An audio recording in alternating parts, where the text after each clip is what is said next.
Hi friends, welcome to TechSetai. இன்னும் நம்ம சேனலை நீங்கள் சப்ஸ்கிரைப் பண்ணல அப்படின்னா மறக்காமல் கீழே இருக்கிற ரெட் கலர் சப்ஸ்கிரைப் பட்டன் அழுத்தி சப்ஸ்கிரைப் பண்ணிக்கோங்க. பக்கத்துலேயே ஒரு பெல் சிம்பிள் இருக்கும், அதுவும் அழுத்திட்டிங்கன்னா உங்களுக்கு இன்ஸ்டன்ட் நோட்டிஃபிகேஷன் கிடச்சிரும். வாங்க இன்றைக்கி வீடியோக்குள்ளே போகலாம்.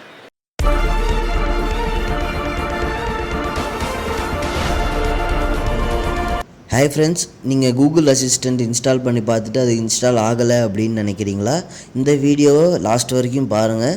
உங்களுக்கு கண்டிப்பாக ஒரு சொல்யூஷன் கிடைக்கும் அப்படின்னு சொல்லிட்டு நான் நம்புகிறேன்.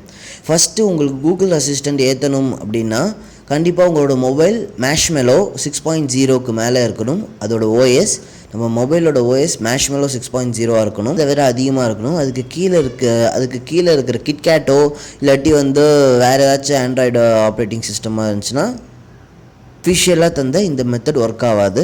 இதுக்கப்புறம் ஒரு சின்ன விஷயம் நீங்கள் டெஸ்ட் பண்ண வேண்டியது இருக்குது. இதை பார்க்குறதுக்கு செட்டிங்ஸ்குள்ளே போயிட்டு ஆப்ஸ் அப்படிங்கிறதுக்குள்ளே போனதுக்கப்புறம் கூகுள் அப்படின்னு சொல்லிட்டு இருக்கும். அந்த கூகுள்குள்ளே நீங்கள் போனீங்க அப்படின்னா கூகுள் ஆப் எங்கே இருக்குது அப்படிங்கிறத சர்ச் பண்ணுங்கள். சர்ச் பண்ணதுக்கப்புறம் அதுக்குள்ளே பார்த்துக்கிட்டு உள்ளே போனாலே வெர்ஷன் 6.15 அப்படின்னு சொல்லிட்டு இருக்கும். பக்கத்தில் .arm64 அப்படின்னு சொல்லிட்டு இருக்கும்.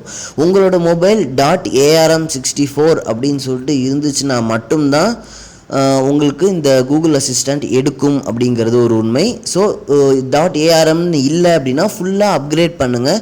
அப்கிரேட் பண்ணிவிட்டு பாருங்கள், கண்டிப்பாக .arm அப்படின்னு சொல்லிட்டு தான் இருக்கணும். ARM64 அப்படின்னு சொல்லிட்டு இருக்கணும். அப்படி இல்லை அப்படின்னா உங்களுக்கு இந்த கூகுள் அசிஸ்டண்ட் ஒர்க் ஆகாது. நீங்கள் ரெண்டுமே இன்ஸ்டால் பண்ணிட்டேன், கூகுள் ப்ளேவும் கூகுள் ஆப்பும் ரெண்டுமே பீட்டா வெர்ஷனாக மாறினதுக்கு அப்புறம் இன்ஸ்டால் பண்ணிட்டேன், எல்லாத்தையுமே கிளியர் டேட்டா கொடுத்துட்டேன், இருந்தாலும் ஓப்பன் ஆகலை அப்படின்னு சொல்லிட்டு நினச்சிங்க அப்படின்னா ஒன்றும் பெரிய பிரச்சனை இல்லை. உங்களோட இன்ஸ்டால் ஆனதுக்கு அப்புறம் கூகுள் ஆப்குள்ளே போங்க. அந்த கூகுள் ஆப்பில் டாப் லெஃப்ட் கார்னரில் அந்த இதை அமுக்கினீங்க அப்படின்னா 5th செட்டிங்ஸ் அப்படின்னு சொல்லிட்டு இருக்கும். அந்த செட்டிங்ஸ்குள்ளே நீங்கள் போயிட்டீங்க அப்படின்னா ஃபஸ்ட்டு எடுத்தோடனே கூகுள் அசிஸ்டண்ட் அப்படிங்கிறதுக்கான செட்டிங் இருக்கும். கூகுள் அசிஸ்டண்ட்னு போட்டு கீழே செட்டிங் அப்படின்னு சொல்லிட்டு எழுதியிருக்கும்.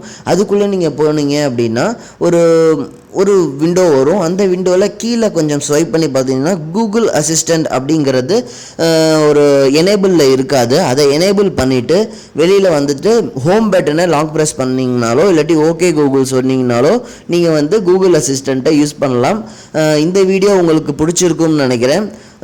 இதுமாரி பல வீடியோஸ் நம்மளோட சேனலில் வந்துக்கிட்டே இருக்கும்.